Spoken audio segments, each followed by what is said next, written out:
നമ്മൾ മുമ്പുള്ള വീഡിയോയിൽ നോക്കിയിരുന്നത് എന്താണ് മ്യൂച്വൽ ഫണ്ട്, അതിൽ എങ്ങനെ ഇൻവെസ്റ്റ് ചെയ്യാം, അതിൽ എന്തുമാത്രം റിട്ടേൺ കിട്ടും എന്നുള്ള കാര്യങ്ങളെ പറ്റിയൊക്കെയാണ്. സോ ഇന്നത്തെ വീഡിയോയിൽ നമ്മൾ നോക്കാൻ പോകുന്നത് എങ്ങനെ നമുക്ക് നല്ലൊരു mutual fund കണ്ടുപിടിക്കാമെന്നുള്ളതാണ്.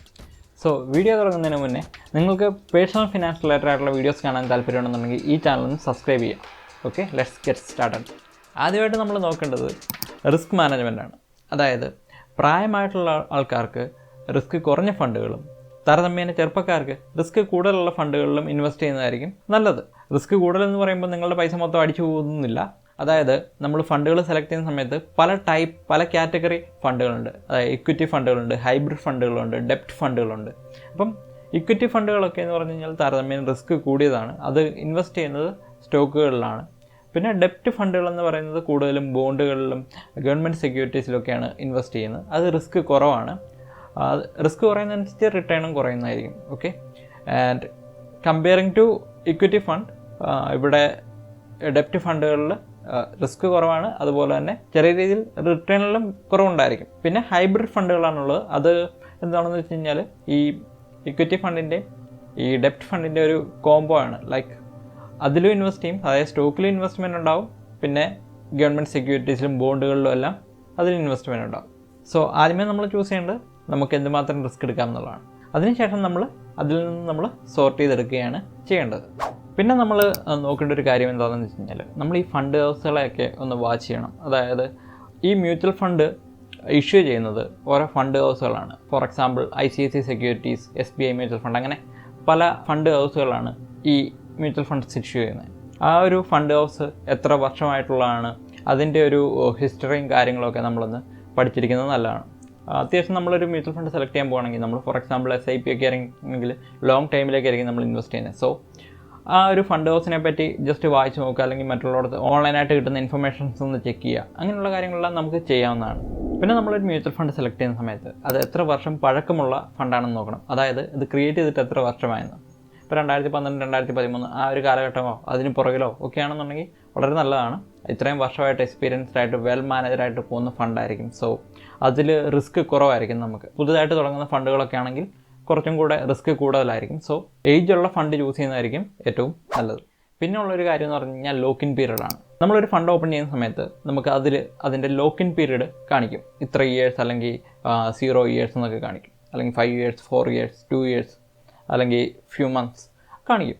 So locking period ഇല്ലാത്ത ഫണ്ടുകൾ ചൂസ് ചെയ്യുന്നത് ഒരു തരത്തിൽ പറഞ്ഞാൽ നല്ലതാണ്. കാരണം നമുക്ക് എപ്പോൾ വേണമെങ്കിലും വിൽക്കാം. ഇപ്പോൾ റിസഷനൊക്കെ ഉണ്ടാകുകയാണെന്നുണ്ടെങ്കിൽ പെട്ടെന്ന് ആൾക്കാർക്ക് ചിലപ്പം പേടിച്ച് പാനിക്കായിട്ടാണല്ലോ അവർ ചിലപ്പോൾ ഫണ്ടുകളൊക്കെ വിൽക്കാൻ ചാൻസ് ഉണ്ട്. സോ അങ്ങനെ സമയത്ത് വിൽക്കണമെങ്കിൽ നിങ്ങൾക്ക് അങ്ങനെ ഒരാളാണെന്നുണ്ടെങ്കിൽ നിങ്ങൾക്ക് ലോക്കിംഗ് പീരീഡ് 0 ഇയേഴ്സ് ആയിട്ടുള്ള ഫണ്ടുകൾ ചൂസ് ചെയ്യാം.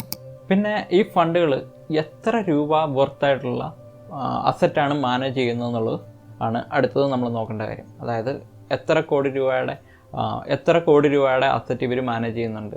ഏറ്റവും നല്ല ഒരുപാട് അസറ്റ് മാനേജ് ചെയ്യുന്ന ഒരു പോർട്ട്ഫോളിയോയിൽ ഇൻവെസ്റ്റ് ചെയ്യുന്നതാണ്. അതാകുമ്പോഴത്തേക്കും നമുക്ക് താരതമ്യേന റിസ്ക് കുറവായിരിക്കും. കാരണം ഇത്രയും വലിയ ഹ്യൂജ് എമൗണ്ട് ഹാൻഡിൽ ചെയ്യുന്ന ഒരു ഫണ്ട് ആകുമ്പോഴത്തേക്കും അതിനനുസരിച്ചുള്ള ഒരുപാടധികം അസറ്റുകളിൽ ഇവർ ഇൻവെസ്റ്റ്മെൻറ്റ് നടത്തിയിട്ടുണ്ടാകും.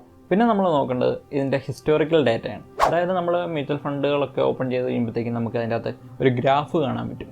ഈ ഗ്രാഫ് നോക്കുമ്പോൾ നമുക്ക് മനസ്സിലാവും ഇതിൻ്റെ ഗ്രോത്ത് എങ്ങനെയുണ്ട്, ഇതിൻ്റെ പ്രൈസ് മൂവ്മെൻറ്റ് എങ്ങനെയുണ്ട്, കാര്യങ്ങളെല്ലാം നമുക്ക് അതിൻ്റെ അകത്ത് അറിയാൻ പറ്റും. സോ ഗ്രാഫ് നോക്കി അതിൻ്റെ ഹിസ്റ്ററി ചെക്ക് ചെയ്യുക എന്നുള്ളത് ഇമ്പോർട്ടൻ്റ് ആയിട്ടുള്ളൊരു കാര്യമാണ്. പക്ഷേ അത് നമ്മളെ ഒരുപാടങ്ങ് ഫ്യൂച്ചറിലേക്ക് നമുക്ക് പ്രെഡിക്റ്റ് ചെയ്യാൻ പറ്റില്ല. കാരണം നാളെ എന്താണ് മാർക്കറ്റിൽ സംഭവിക്കുന്നത്, നാളെ ഒരു റിസഷൻ വരുമോ, ഇതുള്ള കാര്യങ്ങളൊന്നും നമുക്കറിയില്ല. സോ അത് ഡിപ്പെൻഡ് ചെയ്ത് നോക്കുമ്പോഴത്തേക്കും ഇവരുടെ ഒരു പാസ്റ്റ് പെർഫോമൻസ് വെച്ചിട്ട് ഓക്കെ അതെങ്ങനെയുണ്ടെന്ന് ജസ്റ്റ് അനലൈസ് ചെയ്യാൻ വേണ്ടി മാത്രമാണ് നമ്മൾ ഈ ഹിസ്റ്റോറിക്കൽ ഡാറ്റ യൂസ് ചെയ്യുന്നത്. പിന്നെ നമുക്ക് ചെക്ക് ചെയ്യേണ്ട ഒരു കാര്യം എന്ന് പറഞ്ഞു കഴിഞ്ഞാൽ ആവറേജ് റിട്ടേൺ ആണ്. അതായത് last 1 year, 2 year, 3 year, 4 year, 5 year, ഇങ്ങനെ പല ഇയറിലെ നമുക്ക് റിട്ടേൺസ് ചെക്ക് ചെയ്യാൻ പറ്റും. എത്രയാണ് ഈ ഒരു ഫണ്ടിൻ്റെ റിട്ടേൺ, അതൊരു ന്യായമായിട്ടുള്ള റിട്ടേൺ തരുന്നുണ്ട്. ഒരു 10, 12, 13, 15, 20 ആ ഒരു പെർസെൻറ്റേജിൽ റിട്ടേൺ തരുന്നുണ്ടെന്നുണ്ടെങ്കിൽ അത് നല്ലൊരു ഫണ്ടായിരിക്കും. ആൻഡ് വെൽ മാനേജർ ആയിട്ടുള്ളൊരു ഫണ്ടായിരിക്കണം അത്. പിന്നെ ഒരു കാര്യം നമ്മൾ ശ്രദ്ധിക്കേണ്ടത് ഇതിൻ്റെ വോളറ്റൈലിറ്റിയാണ്. അതായത് ഈ പ്രൈസിലുള്ള മൂവ്മെൻറ്റ്. അതായത് ഇപ്പോൾ ഒരു ഫണ്ടിൻ്റെ വില മാർക്കറ്റിൻ്റെ കണ്ടീഷൻസ് അനുസരിച്ച് കൂടിയും കുറഞ്ഞ് നിൽക്കുമല്ലോ. അതൊരു ഹ്യൂജ് ഗ്യാപ്പ് ഉണ്ടാകുന്നുണ്ടെന്നുണ്ടെങ്കിൽ അതൊരിക്കലും നല്ല ഫണ്ടായിട്ട് നമുക്ക് കൺസിഡർ ചെയ്യാൻ പറ്റില്ല. ചെറിയ ഒരു എമൗണ്ടിൻ്റെ വേരിയേഷനിലൊക്കെയാണ്. അതായത് നല്ല രീതിയിൽ ഇപ്പോൾ ഒരു ഫണ്ടിൻ്റെ ഒരു യൂണിറ്റിൻ്റെ വില ഒരു 150 രൂപ 200 രൂപ റേഞ്ചിലേക്ക് പോവുകയും അന്നേരം തന്നെ ഇടിഞ്ഞ് നേരെ ഒരു 140, 130 എന്നുള്ള രീതിയിലേക്ക് വരികയും പിന്നെ കുറച്ച് നാൾ കഴിയുമ്പോഴത്തേക്ക് നേരെ കയറി ഒരു 210, 230 എന്ന് പറഞ്ഞ് കയറി. അങ്ങനെയൊക്കെയാണെന്നുണ്ടെങ്കിൽ അതൊരിക്കലും ഒരു നല്ല ഫണ്ടായിട്ട് കൺസിഡർ ചെയ്യാൻ പറ്റില്ല. കാരണം അത് റിസ്ക് ഭയങ്കര കൂടുതലാണ്. സോ അല്ല, ആ സമയത്ത് നമുക്കിപ്പോൾ ഒരു 200 നിൽക്കുന്ന ഒരു ഫണ്ട് ഒരു ദിവസം ഇടിഞ്ഞ് 190 വന്നു, അത് നേരെ അത് കഴിഞ്ഞിട്ട് 210 പോയി. അങ്ങനെയൊക്കെ ചെറിയൊരു എമൗണ്ട്, ചെറിയ വേരിയേഷനൊക്കെ ഉള്ള ഒരു ഫണ്ടാണെന്നുണ്ടെങ്കിൽ അത് കുഴപ്പമില്ല. അതിൽ ഇൻവെസ്റ്റ് ചെയ്യുന്നതിൽ നമുക്ക് പ്രത്യേകിച്ച് വലിയ റിസ്ക് ഇല്ല. കാരണം അവർ നല്ല വെൽ മാനേജ് ചെയ്യുന്നുണ്ട്. അതായത് നല്ലൊരു ക്രാഷ് വരുന്ന സമയത്തൊക്കെ അവർ അതനുസരിച്ച് മാനേജ് ചെയ്യുന്നുണ്ട്. അതുകൊണ്ടാണ് ആ ഒരു ഫണ്ട് പെട്ടെന്നധികം ക്രാഷ് ആവാതെ നിൽക്കുന്നത്. പിന്നുള്ളൊരു കാര്യമാണ് എക്സ്പെൻസ് റേഷ്യോ എന്ന് പറയുന്നത്. അതായത് ഇപ്പം പല ഫണ്ടുകളുടെ എക്സ്പെൻസ് റേഷ്യോ എന്ന് പറയുന്നത് 1% താഴെ ആയിരിക്കും. ചിലപ്പോൾ 0.33 അല്ലെങ്കിൽ 0.40 അങ്ങനെയൊക്കെ ആയിരിക്കും. അതായത് 100 രൂപ നമ്മൾ ഇൻവെസ്റ്റ് ചെയ്യുന്ന സമയത്ത് ഈ ഫണ്ട് ഹൗസ് അവരുടെ കാര്യങ്ങൾക്ക് വേണ്ടിയിട്ട് അല്ലെങ്കിൽ അവർ മാനേജ് ചെയ്യാൻ വേണ്ടിയിട്ട് എടുക്കുന്ന ഒരു ഫീ ആണ് എക്സ്പെൻസ് റേഷ്യോ എന്ന് പറയുന്നത്. ഫോർ എക്സാമ്പിൾ, ഇപ്പം 100 രൂപ നമ്മൾ ഇൻവെസ്റ്റ് ചെയ്യുന്നു, 0.33 ആണ് ഒരു എക്സ്പെൻസ് റേഷ്യോ എങ്കിൽ ഒരു 33 പൈസയോളം അവർ അതിൻ്റെ ഒരു ഫീ ആയിട്ട് എടുക്കുന്നുണ്ട്. അതാണ് ഈ എക്സ്പെൻസ് റേഷ്യോ എന്ന് പറയുന്നത്. എക്സ്പെൻസ് റേഷ്യോ ഏറ്റവും കുറവുള്ള ഫണ്ടുകളാണ് നല്ലത്. അപ്പോൾ അതിനനുസരിച്ച് അത്രയും പൈസ കുറവേ പോവുള്ളൂ. അപ്പോൾ ഈ 33 പൈസ എന്ന് പറയുമ്പോഴത്തേക്കും ചെറിയ തുകയല്ലേ എന്ന് നിങ്ങൾ വിചാരിക്കുമെങ്കിലും നിങ്ങളൊരു ഹ്യൂജ് എമൗണ്ടാണ് ഇൻവെസ്റ്റ് ചെയ്യുന്നുണ്ടെങ്കിൽ അതൊരു എമൗണ്ടാണ്. ഇപ്പോൾ നമ്മൾ 1 ലക്ഷം രൂപയാണ് ഇൻവെസ്റ്റ് ചെയ്യുന്നതെങ്കിൽ അതിൻ്റെ 0.33% എന്ന് പറയുന്നത് ഏകദേശം 330 രൂപയാണ്.